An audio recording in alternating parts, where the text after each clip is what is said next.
Hello, আসসালামু আলাইকুম।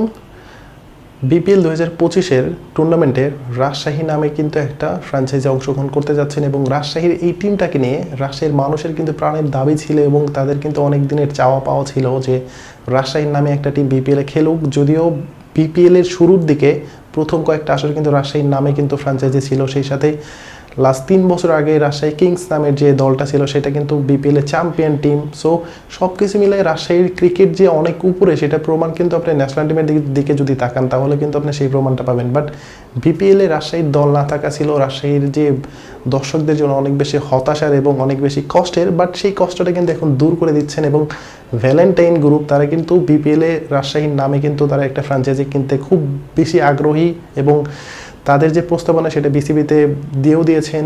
তাদের টুর্নামেন্টে অংশগ্রহণ ফি সেটাও প্রায় দেওয়ার পর্যায়ে চলে গেছে এবং বিসিবি থেকেও কিন্তু একটা গ্রিন সিগন্যাল পেয়ে গেছেন এবং গ্রিন সিগন্যাল পাওয়ার পরে রাজশাহীর মালিক পক্ষ থেকে যে ধরনের কার্যক্রমগুলো তারা শুরু করতে যাচ্ছেন বা কী কী প্ল্যান নিয়ে তারা এগাতে যাচ্ছেন বা কোন প্লেয়ারগুলোকে সাইন করতে যাচ্ছেন, অর্থাৎ এই মুহূর্তে কিন্তু কুমিল্লা ভিক্টোরিয়ান্স যেহেতু অংশগ্রহণ করছেন না, সেই ক্ষেত্রে কুমিল্লা ভিক্টোরিয়ান্সের যে রিটেইন প্লেয়ারগুলো অর্থাৎ লিটন কুমার দাস, মোস্তাফিজুর রহমান, তাহিদ হৃদয়, এদের দিকে কিন্তু রাজশাহীর ফ্র্যাঞ্চাইজির কিন্তু একটা বড় নজর আছে। যদিও অন্য অন্য টিমও তাদের উপরে একটা নজর রেখেছেন, বাট রাজশাহীর টিমে কিন্তু তাদের আগের খেলার একটা অভিজ্ঞতা আছে।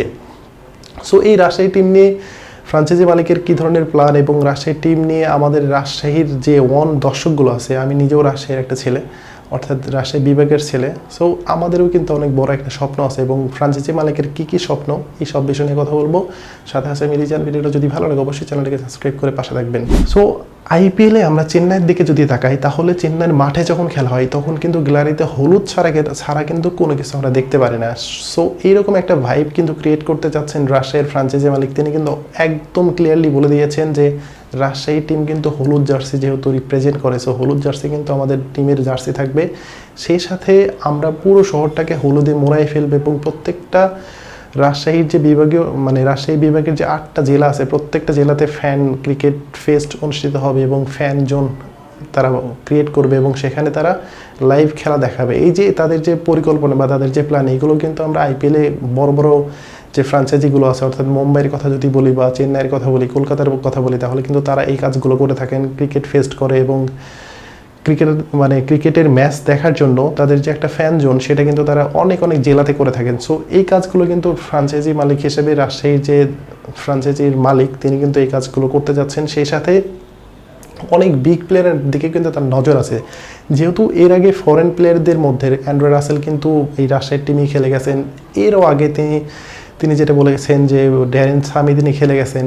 সো ড্যারেন সামি যদিও এখন কোচ, বাট রাসেল কিন্তু এখন পর্যন্ত ক্রিকেট খেলে যাচ্ছেন। সো রাসেলের দিকে কিন্তু একটা নজর কিন্তু রাজশাহী টিমের আছে। সেই সাথে রেলি রুশোর একটা নজর কিন্তু সেটাও কিন্তু রাজশাহী টিমের অনার কিন্তু তিনি কনফার্ম করেছেন যে আমরা আন্ড্রে রাসেল এবং রেলি রুশোর দিকে একটা নজর রাখছি। বাদ বাকি কোন প্লেয়ারগুলোকে নেবে সেটা একটা ট্যাকটিক্সের কারণে কিন্তু সেটা বলেনি। যদি এগুলো বলা আসলে ঠিক না, সেটা ফ্র্যাঞ্চাইজি মালিক নিজে স্বীকার করেছেন। এটা একদম সত্যি কথা যে আমাদের প্ল্যান কী সেটা তো আমরা এখনই বলবো না, সেটা যখন নিলাম হবে তখন আমরা সেটা ওপেন করে দিব। সো বিপিএলে অবশ্যই আমরা চিন্তা ভাবনা করেই রাজশাহী টিমটা আমরা অনেকবারই দেখেছি যে গত আসরগুলোতে আমরা খুব হাইপ তোলা এরকম প্লেয়ার আমরা হয়তো পাইনি, বাট রাজশাহী টিম কিন্তু বরাবরই অনেক ভালো খেলেছেন এবং তারা ফাইনালে উঠেছেন এবং রাজশাহী একবারে চ্যাম্পিয়ন। সব কিছু মিলাই কিন্তু রাজশাহীর এই টিমটা কিন্তু কোনো অংশেই কিন্তু ব্যর্থ না। এটা মোটামুটি সফলতম একটা দল বলাই যেতে পারে, কারণ তারা ফাইনাল খেলেছে 2-3 বার এবং একবার চ্যাম্পিয়ন হয়েছে। সব কিছু মিলাই কিন্তু রাজশাহীর টিমটা কিন্তু সাকসেসফুল একটা টিম। বাট গত 3টা আসরে কিন্তু তারা অংশগ্রহণ করেনি এবং 3 আসর বাদে এই 2025-এর যে বিপিএলটা অনুষ্ঠিত হবে সেখানে কিন্তু রাজশাহী টিম কিন্তু অংশগ্রহণ করতে যাচ্ছেন এবং রাজশাহীর এই ফ্র্যাঞ্চাইজি নামটা কি হইতে পারে সেটা নিয়েও কিন্তু তারা কিন্তু ফেসবুকে পুল করেছেন এবং ম্যাক্সিমাম মানুষ কিন্তু দুর্বার রাজশাহী নামেই কিন্তু তারা নামটা সিলেক্ট করতে কমেন্ট করেছেন। সো এটাও কিন্তু ফ্র্যাঞ্চাইজি মালিক থেকে ইনশিওর করা হয়েছে। সো হয়তো রাজশাহী ফ্র্যাঞ্চাইজির নামটা দুর্বার রাজশাহী নামেই হয়তো হতে যাচ্ছে।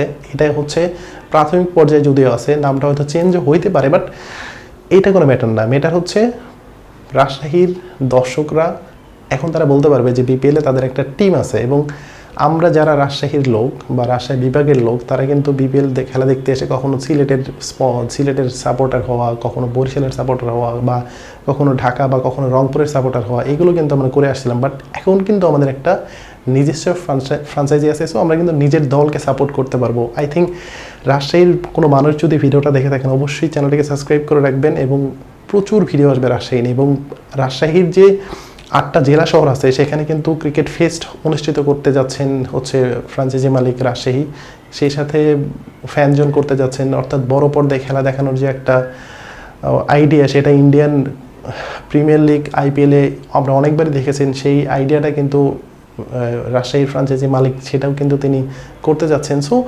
বলা যেতেই পারে, এবং সবচাইতে মোস্ট ইম্পর্টেন্ট যে কথাটা সেটা হচ্ছে রাজশাহীর যে জার্সি সেটা কিন্তু বরাবরই হলুদকে রিপ্রেজেন্ট করে। সো হলুদ জার্সি কিন্তু এবারও থাকছেন, এবং তিনি যেটা বলেছেন যে পুরো রাজশাহী শহর এবং রাজশাহী বিভাগীয় যে শহর আছে বা রাজশাহী জেলার যে 8টা জেলা শহর আছে সবগুলোতে কিন্তু হলুদের একটা আবহ তৈরি করতে পারবো, এবং যেখানে ফ্যান জোন হবে বা ক্রিকেট ফেস্ট হবে সেখানে কিন্তু হলুদ ছাড়া কিন্তু আমরা অন্য কিছু দেখতে পারবো না। এবং সেই সাথে তিনি বিসিবিতে একটা তার চাহিদা আছে হচ্ছে এইবারই যেন বিপিএল রাজশাহীতে অনুষ্ঠিত হয়, যদিও অনেক কিছু মধ্যে দিয়ে যাইতে হবে, হয়তো এবারও বিপিএলটা রাজশাহীতে অনুষ্ঠিত হবে না।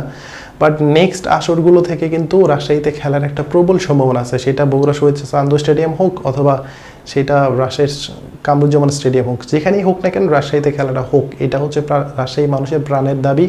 এবং ফ্রাঞ্চাইজি মালিক কিন্তু সেইভাবেই কাজ করে যাচ্ছেন, এবং আশা করছি যে হয়তো বিপিএল 2026-এ কিন্তু হোম অ্যান্ড অ্যাওয়েতে বিপিএলটা চলে যাবে, এবং তখন কিন্তু রাজশাহীর মানুষ নিজেদের দলের খেলা নিজেদের ঘরের মাঠে বসে থেকে খেলা দেখতে পারবে। সো বলা যেতেই পারে যে এইবার রাজশাহী টিমটা নিয়ে কিন্তু আমাদের অনেক বেশি আগ্রহ আছে এবং অনেক বেশি প্রত্যাশা আছে, এবং ফ্রান্সাইজি মালিক পক্ষ থেকে তারা যেসব কথাগুলো বলেছেন আই থিঙ্ক সবগুলো কথা তারা রাখবে, এবং এই কথাগুলো যদি তারা রাখতে পারে তাহলে কিন্তু এই রাজশাহী টিম এবং বাংলাদেশ ক্রিকেটের জন্য অনেক বেশি হেল্পফুল হবে। কারণ রাজশাহী থেকে কিন্তু অনেক বিগ প্লেয়ার কিন্তু বর্তমানে ন্যাশনাল টিমে খেলে আসছেন। আমি যদি প্রথমেই বলি মুশফিকুর রহিমের কথা আসবে, তাহিদ হৃদয়ের কথা আসবে, তানজিদ তামিমের কথা আসবে, বর্তমান 3 ফরম্যাটের ক্যাপ্টেন নাজমুল হোসেন শান্ত তিনিও কিন্তু রাজশাহীর ছেলে, সাব্বির রহমান রুম্মন তিনিও কিন্তু রাজশাহীর ছেলে। সো রাজশাহী থেকে কিন্তু প্রচুর প্লেয়ার উঠে আসে, এবং রাজশাহীর ফ্রাঞ্চাইজি মালিক যে কথাটা বলেছেন যে রাজশাহীর যে প্লেয়ারগুলোকে আসলে আমরা সারা বছর অনেক জায়গায় খেলতে দিতে পারি না বা খেলার মধ্যে তারা থাকতে পারে না, সেই সব প্লেয়ারদেরকে আমরা রিপ্রেজেন্ট করবো, এবং সেই সব প্লেয়ারদেরকে নিয়ে আমরা কিন্তু অনেক টুর্নামেন্ট করার একটা পরিকল্পনা করেছেন, যেটা হচ্ছে আইপিএলে হয়ে থাকে সারা বছর তাদের কোনো না কোনো ক্যাম্প হয়ে থাকে এবং কোনো না কোনো হান্টিং হয়ে থাকে। সেই কথাও কিন্তু ফ্রাঞ্চাইজি মালিক রাজশাহী থেকে সেটা নিশ্চিত করেছেন, এবং তিনি বলেছেন যে আমরা প্রত্যেকটা জেলা শহরে গিয়ে আমরা হান্টিং করব, কখনো লেগ স্পিনার হান্টিং করব, পেস বোলিং হান্টিং করব বা ব্যাটসম্যান হান্টিং, এইসব কার্যক্রম কিন্তু আমাদের সারা বছরই চলতে থাকবে, এবং আমাদের যে স্কাউটিং টিম সেটাও কিন্তু কাজ করে যাবে। সো তাদের যে কথা এবং ফ্রাঞ্চাইজি মালিক হিসেবে রাজশাহী তারা যে কথাগুলো বলেছেন সেই কথাগুলো যদি তারা রাখে আদতে রাজশাহীর তো উপকার হবেই, সেই সাথে বাংলাদেশ ক্রিকেট অনেক ভালো ভালো প্লেয়ার হয়তো সামনে পেতে যাচ্ছেন এবং বিপিএলটা অনেক জাঁকজমকপূর্ণ হতে যাচ্ছেন। সো আজকে ভিডিও পর্যন্তই, ধন্যবাদ সবাইকে, আসসালামু আলাইকুম।